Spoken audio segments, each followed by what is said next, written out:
Hello hello. Good morning, सुप्रभात, नमस्कार, जय श्री कृष्ण, राधे राधे। और बोलिए आप ओम गणेशाय नमः, क्योंकि चल रही है गणेश चतुर्थी। गणेश चतुर्थी थी कल और अब 11 दिन तक हम गणेश जी की पूजा करने वाले हैं। हाँ जी, जो लोग शिव जी के भक्त हैं, बहुत मानते हैं उनको, तो आपको गणेश जी की पूजा तो करनी ही चाहिए है ना। उनके बेटे हैं गणेश जी। चलिए, आप सभी को गणेश चतुर्थी की बहुत सारी शुभकामनाएं। और क्योंकि आपको पता है मॉर्निंग में हमारा लेक्चर शुरू होता है general science biology NDA phase 1 2024 की, हम यहाँ पर तैयारी कर रहे हैं। 2024 की तैयारी हमने शुरू कर दी है। वो बच्चे जो अभी सोच रहे हैं जिनको एनडीए में ज्वाइनिंग लेनी है या एनडीए ज्वाइन करना है एज एन ऑफिसर, तो आपको यहाँ पर हमारी सारी क्लासेस अटेंड करनी होंगी। सिर्फ बायोलॉजी, जनरल साइंस बायोलॉजी नहीं, फिजिक्स, इंग्लिश, रीजनिंग, सभी यहाँ पर लगातार आपके लिए ऑनलाइन चल रहा है। फ्री एजुकेशन है, आप पूरा सिलेबस यहाँ से कवर कर सकते हैं। कोई भी प्रॉब्लम नहीं है, कोई भी सिंगल टॉपिक ऐसा नहीं होगा कि नहीं मैम छोड़ दिया है बीच में क्योंकि ऑनलाइन क्लासेस हैं। ऐसा कुछ भी नहीं है। छोटे से छोटे टॉपिक, बड़े से बड़े टॉपिक, जो आपके एग्जाम में ज्यादा वेटेज रखते हैं, वो सारे टॉपिक हम यहाँ पर कवर कर रहे हैं। इसीलिए हमने पहला चैप्टर उठाया है जनरल साइंस बायोलॉजी में, सेल बायोलॉजी। सेल बायोलॉजी बहुत इंपॉर्टेंट है क्योंकि एग्जामिनर का बहुत फेवरेट है। एग्जामिनर आपसे सवाल पूछता ही पूछता है। यहाँ से किस तरह से सवाल पूछता है, बहुत सारे बहुत सारे, बहुत बार तो ऐसा होता है कि सिर्फ वो सेल बायोलॉजी से ही 90% क्वेश्चन आपसे पूछ लेगा, है ना। तो आपको क्या करना है, सारे के सारे जो भी इंपॉर्टेंट चैप्टर्स, मैं आपको पहले इंपॉर्टेंट चैप्टर्स पढ़ाऊंगी, ठीक है। इंपॉर्टेंट चैप्टर जहां से क्वेश्चन आने के चांसेस 99% होते हैं, उनको हम पहले कवर करेंगे। सिंपल भाषा में समझते हुए हमने सेल बायोलॉजी शुरू कर दी है, ठीक है। अब आगे अगर हम बात करेंगे इसमें, तो सेल बायोलॉजी में हमने कहां तक पढ़ लिया है, मैंने आपको बेसिक समझा दिया, स्टार्टिंग समझा दी, प्रोकैरियोटिक कोशिकाएं क्या होती हैं ये समझा दिया मैंने आपको। अब हम पढ़ने वाले हैं किसके बारे में, जीव द्रव्य। हाँ जी, हमने पूरी कोशिका को, सेल को 4 हिस्सों में डिवाइड करते हुए पढ़ेंगे। जैसे आप मान लो अपने शरीर के बारे में पढ़ रहे हो, आप पहले त्वचा के, स्किन के बारे में पढ़ोगे, फिर आप अंदर जाओगे तो आप किसके बारे में पढ़ोगे, ब्लड के बारे में पढ़ोगे। ब्लड के बाद अंदर जाओगे तो आप देखोगे हड्डियां हैं, हड्डियों के बारे में पढ़ोगे, और मांसपेशियों के बारे में पढ़ोगे, है ना। ऐसे ही हम कोशिका के अंदर जा रहे हैं। बाहर से जब हम अंदर की तरफ गए हैं तो आपको पता है कि हमने सबसे पहले क्या पढ़ा था। सबसे बाहर अगर हम कोशिकाओं की बात करें, वैसे तो हम यूकैरियोटिक सेल का स्ट्रक्चर देख रहे हैं। मैंने आपको अंतर तो बता ही दिया, यूकैरियोटिक और प्रोकैरियोटिक सेल में क्या अंतर होता है ना। प्रोकैरियोटिक सेल में क्या क्या पाया जाएगा, क्या क्या नहीं पाया जाएगा, ये भी हम सारी चर्चाएं कर चुके हैं। चलिए,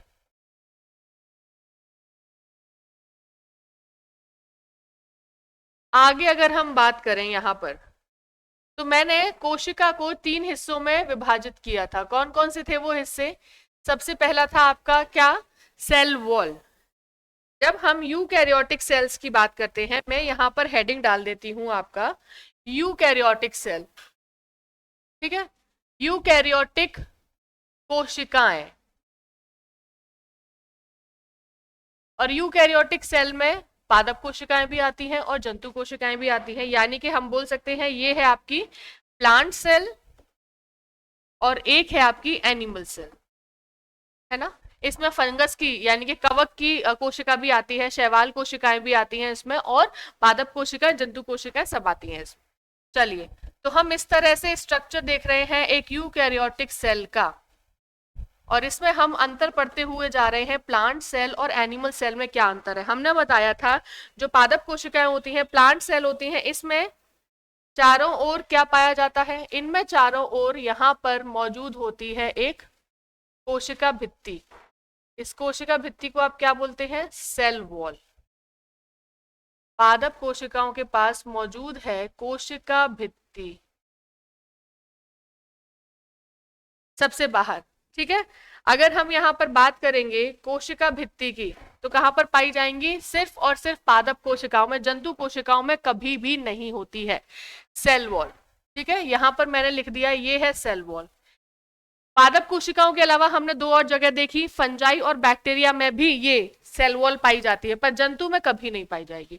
हम हमारा एग्जाम्पल पूछ ले, किसी भी जंतु का एग्जाम्पल दे दे, नाम दे दे, आप कभी नहीं बोलेंगे कि क्या कोशिका भित्ति पाई जाएगी। चलिए, दूसरा स्ट्रक्चर हमने सेल के बारे में क्या पढ़ने के लिए कहा था, हमने कहा था कि इसके बाद आप जब अंदर जाते हो तो दूसरी आती है आपकी क्या, प्लाज्मा मेम्ब्रेन। दूसरा स्ट्रक्चर क्या आता है, प्लाज्मा मेम्ब्रेन। प्लाज्मा मेम्ब्रेन दुनिया की जितनी भी सेल आपको दिखाई देती हैं, चाहे पादप कोशिका हो, बैक्टीरिया हो, वायरस में तो होता है, फंजाई हो, कोई भी हो, सभी के पास सेल मेम्ब्रेन होती है, कोशिका झिल्ली।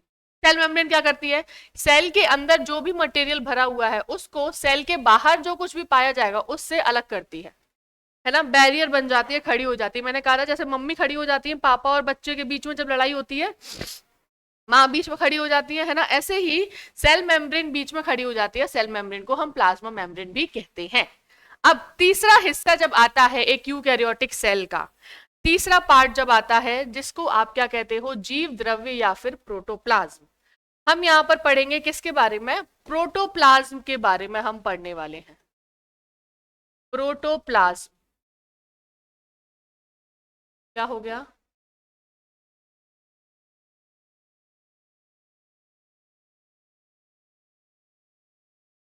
क्या बोलते हो इसको आप हिंदी में, जीव,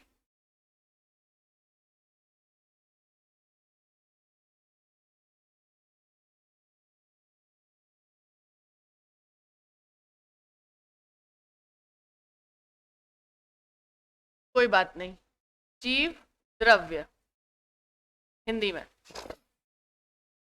क्या है ये जीव द्रव्य। अगर हम बात करें दुनिया की कितनी भी सेल हैं, दुनिया की जितनी भी कोशिकाएं हैं, सभी के पास ये मौजूद होगा, क्योंकि इसके नाम में लिखा हुआ है जीव, यानी कि ये कोशिका का जीवित भाग बनाता है। कहां पर मौजूद है, चाहे पादप कोशिका हो और चाहे जंतु कोशिका हो, इसमें अंदर जो कुछ भी भरा हुआ है इसे आप क्या कहते हो, ये है आपका प्रोटोप्लाज्म।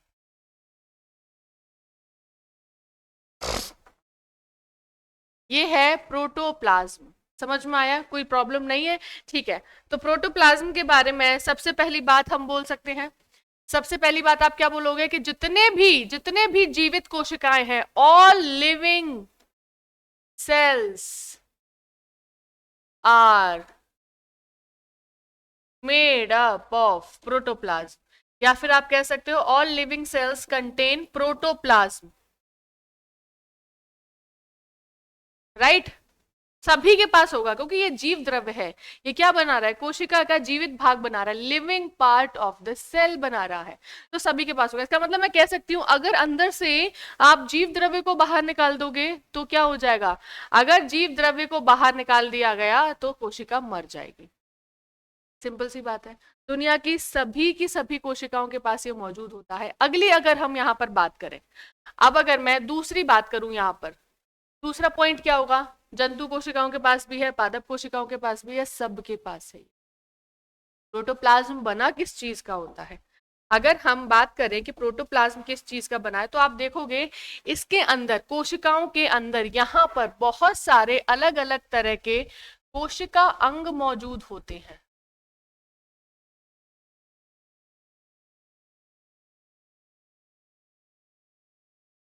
ये जो आपको दिखाई दे रहा है ये कोशिका अंग है अलग अलग तरीके के। पादप जंतु कोशिकाओं में भी ऐसा ही होता है, ठीक है। यहाँ पर क्या होता है, अलग अलग तरह के कोशिका अंग पाए जाते हैं।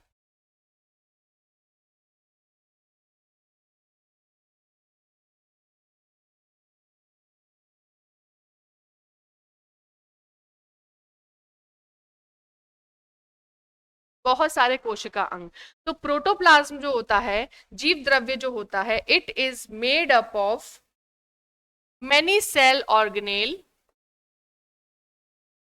It is made up of many cell organelle, बहुत सारे कोशिका अंग से मिलकर बना हुआ होता है ये। जैसे कि अभी हम कुछ नाम बता देते हैं, आगे चल के हम इन सबको एक्सप्लेन करेंगे। जैसे हो गया न्यूक्लियस, जैसे दाल मान लो एक प्रोटोप्लाज्म है, तरल पदार्थ पानी है, उसके अंदर आप क्या डाल रहे हो, टमाटर डाल रहे हो, प्याज डाल रहे हो, जीरा डाल रहे हो। तो ऐसे ही समझो जो प्रोटोप्लाज्म है वो दाल का पानी है, और प्रोटोप्लाज्म के अंदर बहुत सारे कोशिका अंग यानी कि सेल ऑर्गेनेल पड़े हुए हैं, ठीक है। जैसे mitochondria, nucleus, ribosome, Golgi bodies, endoplasmic reticulum etcetera. जब हम प्रोकैरियोटिक कोशिकाएं पढ़ रहे थे, प्रोकैरियोटिक सेल, तब हमने इतने सारे नाम नहीं लिए थे क्योंकि वो पुराने तरीके की सेल है, उसके पास सब कुछ नहीं हो सकता है ना। तो ये सभी वहां पर एब्सेंट थे, कहां पर आ गए, जैसे ही एक एडवांस सेल बन गया, एक एडवांस कोशिका बनी, नई तरीके की कोशिका बनी, तो वहां पर आपको ये सब दिखाई देने लगे। कोई दिक्कत यहां तक नहीं है। चलिए अब हम बात करते हैं, सबसे पहले हिस्ट्री की बात करते हैं। यहां पर अगर हिस्ट्री की बात की जाए तो हिस्ट्री में मैं बोलूं कि प्रोटोप्लाज्म को डिस्कवर किसने किया था। प्रोटोप्लाज्म को सबसे पहले, प्रोटोप्लाज्म वाज फर्स्ट, दो साइंटिस्ट आपको यहां पर याद रखने हैं डिस्कवरी से रिलेटेड। डिस्कवर्ड बाय, इनका नाम था परकिंजे।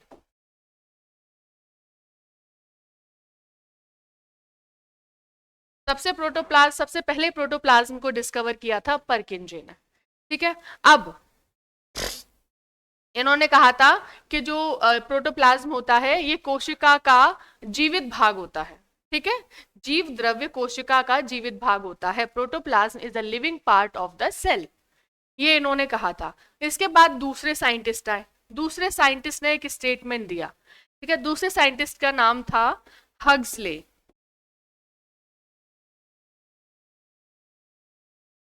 हग्सले क्या कहते हैं?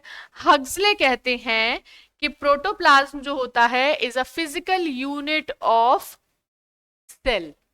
हग्सले सेड, इन्होंने क्या स्टेटमेंट दिया, that protoplasm is a physical unit of cell. देखो,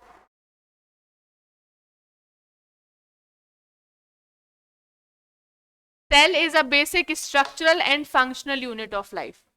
ठीक है, ये हमने डेफिनेशन सुनी है कि जीवन की सबसे छोटी इकाई, संरचनात्मक इकाई और कार्यात्मक इकाई कौन सी होती है? आप बोलते हो कोशिका। लेकिन कोशिका की अगर हम बात करें, कोशिका की भौतिक इकाई यानी कि physical unit of cell is known as what? Protoplasm. और प्रोटोप्लाज्म को ही क्या कहा गया है? Is a living part of the cell. दो अलग अलग साइंटिस्ट ने ये बातें कही थी। Living part of the cell है ये कहा था आपके परकिंजे ने, और हग्सले ने कहा था कि प्रोटोप्लाज्म जो होता है वो एक क्या है? फिजिकल यूनिट ऑफ लाइफ होता है। प्रोटोप्लाज्म दुनिया की सभी कोशिकाओं के पास होगा क्योंकि ये जीवित है। इसके होने की वजह से क्या है? कोशिका आपकी जीवित है। अगर ये चला जाएगा तो कोशिका का क्या होगा? कोशिका मर जाएगी। चलिए यहां पर हम लेबल कर दें, क्योंकि हम यहां पर क्या पढ़ रहे हैं? प्रोटोप्लाज्म के बारे में पढ़ रहे हैं। सभी कोशिकाओं के पास है प्रोटोप्लाज्म। ठीक है, प्रोटोप्लाज्म को आगे जाके दो हिस्सों में बांट दिया जाता है। ठीक है, एक तो इसके अंदर जो फ्लूइड भरा हुआ है, जो तरल भरा हुआ है उसको, उसमें, और दूसरा इसके अंदर क्या पड़े हुए हैं? कोशिका अंग पड़े हुए हैं। तो प्रोटोप्लाज्म, अगर मैं बोलूं यहां पर, प्रोटोप्लाज्म को दो हिस्सों में बांटा गया। ठीक है, किस किस में? एक तो इसके अंदर जो फ्लूइड भरा हुआ है ना, दाल में क्या है? एक तो आपने बोला ये दाल है, लेकिन आप बोलोगे दाल दो चीजों से मिलकर बनी हुई है। एक तो इसका पानी वाला हिस्सा, और उसके अंदर पड़े हुए टमाटर प्याज, दो हिस्से हो गए ना दाल के। तो ऐसे ही जो प्रोटोप्लाज्म है उसके दो हिस्से हो गए। जो तरल पदार्थ है, फ्लूइड पार्ट है, उसको आप क्या बोलते हो? साइटोप्लाज्म। ठीक है, इस साइटोप्लाज्म के अंदर आपने क्या डाल दिए हैं? सारे के सारे कोशिका अंग, यानी कि सेल ऑर्गेनेल। कौन से सेल ऑर्गेनेल? जो हमने यहां पर पढ़े हैं, mitochondria, ribosome, nucleus, endoplasmic reticulum, Golgi bodies, etcetera etcetera. ठीक है, इन दो चीजों से मिलकर प्रोटोप्लाज्म बना हुआ है। चलिए आइए थोड़ा सा हम देख लेते हैं यहाँ पर प्रोटोप्लाज्म के बारे में क्या बातें कही गई हैं। आ जाइए, क्या कहा मैंने प्रोटोप्लाज्म के बारे में? कि प्रोटोप्लाज्म की living part of the cell बनाता है। Living part of the cell है ना, जीवित भाग होता है सेल का। ऑब्वियस सी बात है, प्लाज्मा मेम्ब्रेन के अंदर भरा रहता है। इसके चारों ओर क्या मौजूद है? प्लाज्मा मेम्ब्रेन मौजूद है। ये जो आपको अंदर भरा हुआ दिखाई दे रहा है, ये पूरा का पूरा प्रोटोप्लाज्म है। ये सबसे बाहर क्या है? कोशिका भित्ति। सेल वॉल, और उसके बाद अंदर क्या आ जाएगी, सेल मेम्ब्रेन, क्योंकि हम ये किसकी सेल देख रहे हैं, प्लांट सेल देख रहे हैं। और इसके अंदर आ गया आपका प्रोटोप्लाज्म। लिविंग है, जीवित पार्ट होता है। दूसरी बात, ये क्या बनाता है, इसके पास क्या क्या है, इसके पास सारे के सारे सेल ऑर्गेनेल हैं, कोशिका अंग है, nucleus, cytoplasm, plastid, mitochondria etcetera, Golgi bodies, ribosome, सब इसके पास है। ठीक है, तो ये कैसी हो गई, यूकैरियोटिक सेल हो गई। तीसरी बात, नहीं पहले यहां देखते हैं, सबसे पहले इनको किसने डिस्कवर किया था, जीव द्रव्य को किसने डिस्कवर किया, परकिंजे ने। इन्होंने क्या कहा था कि एक जीवित भाग होता है कोशिका का, ठीक है, कोशिका का जीवित भाग होता है। फिर दूसरे साइंटिस्ट आए, कौन से, हक्सले। हक्सले ने क्या कहा था कि भौतिक इकाई, कोशिका की भौतिक इकाई की अगर आपसे बात की जाए, physical unit of cell is protoplasm. और अगर प्रोटोप्लाज्म निकाल दिया जाए किसी कोशिका में से, तो क्या होगा, वो कोशिका मर जाएगी। कोई दिक्कत नहीं है, आगे बताऊं यहाँ पर प्रोटोप्लाज्म के बारे में इतनी बातें। आ जाओ आगे बात करते हैं। अब मैंने बोला कि प्रोटोप्लाज्म में दो चीजें होती हैं, एक इसके अंदर ये जो लाइट ग्रीन कलर का आपको दिखाई दे रहा है, ठीक है, ये मान लो ये इसका तरल पदार्थ है, ठीक है, और इस तरल पदार्थ के अंदर बहुत सारे ये क्या पड़े हुए हैं, ये सेल ऑर्गेनेल, कोशिका अंग पड़े हुए हैं, ये जो आपको दिखाई दे रहे हैं, ये अलग अलग, ठीक है। तो दो हिस्से हो गए प्रोटोप्लाज्म के। जो तरल पदार्थ वाला हिस्सा है उसको हम क्या बोलते हैं, उसको बोलते हैं साइटोप्लाज्म। साइटो यानी कि जो सेल के अंदर भरा हुआ है, प्लाज्म यानी कि फ्लूइड, सेल के अंदर जो फ्लूइड भरा हुआ है, साइटोप्लाज्म। और उस साइटोप्लाज्म में आपको क्या दिखेंगे, बहुत सारे सेल ऑर्गेनेल। चलिए, तो साइटोप्लाज्म के बारे में थोड़ी सी बात लिख लें यहाँ पर। हमने बोला ये तो हो गया आपका किसके बारे में, प्रोटोप्लाज्म के बारे में। प्रोटोप्लाज्म के बाद आपने अगली बात बोली मैम साइटोप्लाज्म, ठीक है। दो तीन बातें हैं साइटोप्लाज्म के बारे में जो सुनना है।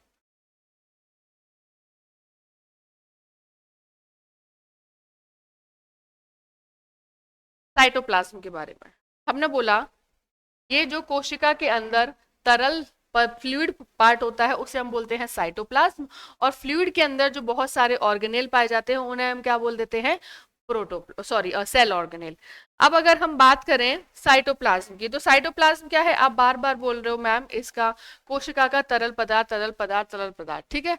तो कोशिका के अंदर साइटोप्लाज्म के लिए एक बात बोली जाती है कि साइटोप्लाज्म एकदम से पानी जैसा नहीं होता है, थोड़ा सा कैसा होता है, जेली लाइक। जेली खाते हो, चॉकलेट आती है ना, उसको निकालते हो, मुंह में लेते हो, ना तो वो पानी है ना तो वो सॉलिड है, वो बीच का कुछ हिस्सा होता है ना। तो ऐसा ही बीच का हिस्सा यानी कि जेली जैसा स्ट्रक्चर जो सेल के अंदर पाया जाता है उसे हम बोलते हैं साइटोप्लाज्म। ये सवाल आया गया है, it is a jelly like, Hindi में भी ऐसे ही पूछा जाएगा, जेली लाइक संरचना कोशिका के अंदर जो पाई जाती है उसे क्या कहते हैं, cytoplasm. It is a jelly like structure present in cell. दूसरी बात इसके बारे में क्या बोलोगे, इसके पास क्या क्या चीजें हैं, इसी के पास तो सारे के सारे कोशिका अंग हैं, है ना। तो यहां पे मैं लिख सकती हूं, it consist up of many cell organelle, इसके पास बहुत सारे कोशिका अंग हैं, like mitochondria, Golgi bodies, ribosome, सभी इन सभी को हम एक एक करके पढ़ने वाले हैं, ठीक है। Mitochondria, Golgi bodies, ribosome, endoplasmic reticulum, nucleus etcetera.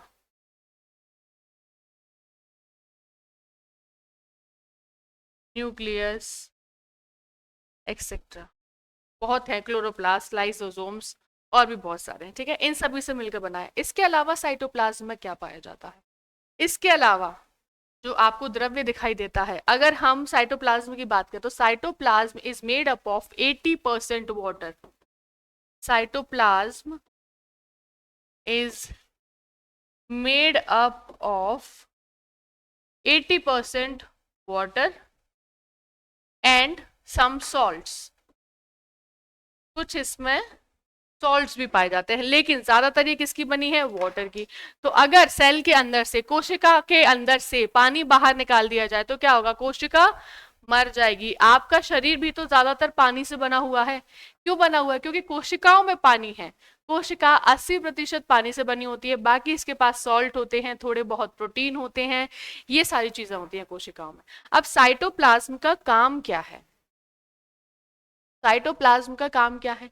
जब पतीला है मानो, ठीक है, आपके घर में पतीला होता है, उसके अंदर आपने डाल दिया दूध, दूध डाल दिया है। अब ऐसे मान लो पतीला हो गया एक कोशिका, दूध हो गया साइटोप्लाज्म, और उसके अंदर हमने डाल दी है बहुत सारी शक्कर।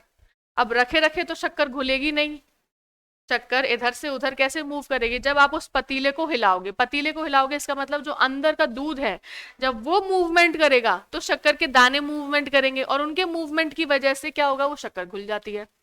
ऐसे ही जब कोशिका के अंदर, हमने बोला कोशिका है ना, जीवित है, काम भी बहुत सारे कर रही है, प्रोटीन बना रही है, लिपिड बना रही है, बहुत कुछ बना रही है।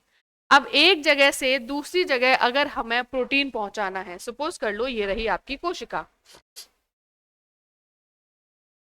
ठीक है, हमने बोला इसके अंदर भरा हुआ है क्या? ये साइटोप्लाज्म भरा हुआ है, लिक्विड पार्ट, ठीक है। कहीं यहां पर जाकर प्रोटीन के मॉलिक्यूल बन रहे हैं। अब इस प्रोटीन के मॉलिक्यूल को यहां पहुंचाना है, या फिर आप कह दो यहां पर लिपिड के मॉलिक्यूल बन रहे हैं और लिपिड के मॉलिक्यूल मुझे यहां पर पहुंचाने हैं। तो मूवमेंट कैसे होगा? अंदर साइटोप्लाज्म मूव करेगा, तरल पदार्थ है ना, साइटोप्लाज्म मूव करेगा, उसी की मदद से क्या होगा? ये प्रोटीन, लिपिड, ये सारे मॉलिक्यूल इधर उधर मूव करेंगे, जहां जरूरत होगी वहां पहुंच जाएंगे। तो मूवमेंट कराने के लिए, मूवमेंट ऑफ सेल ऑर्गेनेल किसकी मदद से होता है? साइटोप्लाज्म की मदद से। ठीक है, तो मैं यहां पर फंक्शन लिख दूं साइटोप्लाज्म का। अगर हम फंक्शन की बात करें साइटोप्लाज्म की, ठीक है, तो मैं यहां पर लिख सकती हूं it help in the movement of particle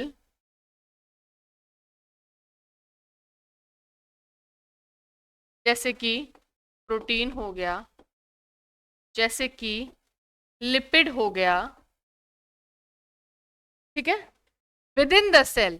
अब देखो एक और बात है, ये जो मैंने लिखी है within the cell, cell के ही भीतर, सेल के भीतर। ऐसा नहीं बोला कि एक कोशिका से दूसरे कोशिका में अगर मुझे मूवमेंट कराना है किसी चीजों का तो मदद करता है, नो। एक ही कोशिका के अंदर, विद इन द कोशिका, अगर आपको मूवमेंट कराना है पार्टिकल्स का तो कौन हेल्प करेगा? साइटोप्लाज्म का मूवमेंट हेल्प करेगा। एक कोशिका और दूसरी कोशिका के बीच में अगर मूवमेंट कराना है उसके लिए दूसरा रिस्पॉन्सिबल होता है, कोई और रिस्पॉन्सिबल है, वो हम आगे पढ़ेंगे, ठीक है, जब कोशिका अंग पढ़ेंगे। चलिए, इतनी बात क्लियर है साइटोप्लाज्म के बारे में, तो आगे बढ़ते हैं, देखते हैं साइटोप्लाज्म के बारे में क्या लिखा है यहाँ पर। एक बार देखते हैं कि साइटोप्लाज्म जेल लाइक स्ट्रक्चर होता है, यानी कि जेली, सॉरी जेली। आपसे पूछेगा जेली जैसी संरचना कोशिका के अंदर पाई जाती है, वो क्या होती है? आप बोलोगे साइटोप्लाज्म। किससे मिलकर बना है? यही तो मैंने बताया, पानी और सॉल्ट, वाटर और सॉल्ट से मिलकर बना हुआ है। कितना होता है पानी? लगभग लगभग 80%, 80% ऑफ वाटर। यानी कि अगर ये जो आपको दिखाई दे रहा है ब्लू कलर का, अगर मैं इसको बाहर निकाल दूं तो कोशिका क्या होगी? मर जाएगी, कोशिका अंग मर जाएंगे। आपको भी तो पानी की जरूरत है जिंदा रहने के लिए, कुछ दिन तक जिंदा रहोगे, उसके बाद तो ऑटोमेटिकली डिहाइड्रेशन इतना ज्यादा हुआ कि मर जाओगे, है ना। ऐसे ही कोशिकाओं के लिए पानी बहुत जरूरी है। बाकी साइटोप्लाज्म के अंदर और क्या पड़ा हुआ है आपको दिखाई दे रहे हैं, ये बहुत सारे कोशिका अंग है जिनके अपने अपने कुछ काम है, ठीक है। ये सारे के सारे कोशिका अंग कहाँ पर दिखाई दे रहे हैं हमें? मैम ये हैं आपके साइटोप्लाज्म के भीतर पड़े हुए हैं, एक एक करके। हम एक एक करके इन कोशिका अंग के बारे में पढ़ेंगे, इनकी संरचना के बारे में पढ़ेंगे और इनके कार्य क्या क्या होते हैं। न्यूक्लियस, केंद्रक, इसका स्ट्रक्चर क्या होता है, इसका काम क्या होता है। माइटोकॉन्ड्रिया, इसका स्ट्रक्चर क्या होता है, इसका काम क्या होता है। राइबोसोम का स्ट्रक्चर कैसा होता है, काम क्या होता है। अब एक एक करके हम ये भी जानेंगे कि प्रोकैरियोटिक सेल में न्यूक्लियस पाया जाएगा या नहीं, डिफरेंस पढ़ते जाएंगे। देखो यूकैरियोट्स में तो मैं बता ही रही हूँ आपको सारी चीजें, जो यूकैरियोट्स में दो जगह ज्यादा पढ़ा जाता है, पादप कोशिकाओं और जंतु कोशिकाओं के बीच में। तो अभी तक जितना डिफरेंस था, एक ही डिफरेंस हमने देखा है सेल वॉल का, कोशिका भित्ति का, जो पादप कोशिकाओं में पाई जाएगी लेकिन जंतु कोशिकाओं में नहीं पाई जाएगी। इसके अलावा अभी तक हमने प्लाज्मा मेम्ब्रेन पढ़ी, प्रोटोप्लाज्म पढ़ा, साइटोप्लाज्म पढ़ा, ये दोनों में यानी कि सब में पाया जाएगा, ठीक है। अब जब हम कोशिका अंग पढ़ेंगे तो कोशिका अंग आपके सभी के सभी यूकैरियोटिक सेल में पाए जाते हैं। कोशिका अंग प्रोकैरियोट्स में कौन से पाए जाते हैं उनके बारे में, और यूकैरियोटिक सेल में कौन से पाए जाते हैं इनके बारे में हम अंतर समझेंगे। समझ में आया आपको? हम अंतर देखेंगे कि कोशिका अंग कौन सा कोशिका अंग है जो प्रोकैरियोटिक कोशिकाओं में भी पाया जा रहा है, जबकि वो तो पुराने तरीके की है ना। यूकैरियोट्स में सब में पाए जाएंगे। जहां पर यूकैरियोट्स में डिफरेंस आएगा पादप कोशिकाओं में, जंतु कोशिकाओं में, जहां मैं बता दूंगी, जैसे क्लोरोप्लास्ट नाम का एक कोशिका अंग होता है, ठीक है। क्लोरोप्लास्ट के पास क्लोरोफिल है, हम जानते हैं क्लोरोफिल मदद करता है प्रकाश संश्लेषण, फोटोसिंथेसिस करने में, है ना। फोटोसिंथेसिस की जो प्रोसेस होती है वो प्लांट्स परफॉर्म करते हैं। तो क्लोरोप्लास्ट के पास क्लोरोफिल है, और क्लोरोफिल पौधों में पाया जाता है, पौधों की कोशिकाओं में पाया जाता है, इसीलिए वो फोटोसिंथेसिस करके अपना खाना खुद बनाते थे। इसीलिए हमारी जो कोशिकाएं हैं उनमें क्लोरोप्लास्ट नहीं पाया जाता, यानी कि जंतु कोशिकाओं में, यानी पादप कोशिकाओं को छोड़कर किसी भी कोशिका में क्लोरोफिल नहीं पाया जाएगा। क्लोरोप्लास्ट जो कोशिकांग है वो नहीं पाया जाएगा। क्यों? क्योंकि क्या नहीं होगा, हम अपना खाना खुद तो बनाते नहीं है कि प्रकाश की वो सॉरी सूरज की किरणों की मदद से हम प्रकाश संश्लेषण कर लें, ऐसा हम करते हैं? नहीं करते ना। क्यों? क्योंकि हमारे पास क्लोरोफिल नहीं है। क्लोरोफिल कहाँ होगा? जहाँ प्लांट्स होते हैं, पौधे होते हैं। पौधों में भी जिनके जो ग्रीन हिस्से होते हैं, हरे भाग होते हैं, जैसे पत्तियां हो गई, कहीं कहीं तना भी आप देखोगे हरा होता है, वो हिस्से प्रकाश संश्लेषण करके अपना खाना खुद बनाते हैं। तो ये एक अंतर हो गया कि यूकैरियोटिक कोशिकाओं में भी, पादप कोशिकाओं में क्लोरोप्लास्ट पाया जाएगा, एक कोशिकांग, पर जंतुओं में ये नहीं पाया जाएगा। अगर मैं प्रोकैरियोट्स की बात करूं, प्रोकैरियोट्स में तो कोई भी कोशिकांग नहीं पाया जाता। ठीक है, इस तरह से कुछ अंतर होते हैं पादप कोशिकाओं और जंतु कोशिकाओं में, वो मैं एक एक करके आपको पढ़ाती जाऊंगी। यहां तक कोई प्रॉब्लम है तो बताइए।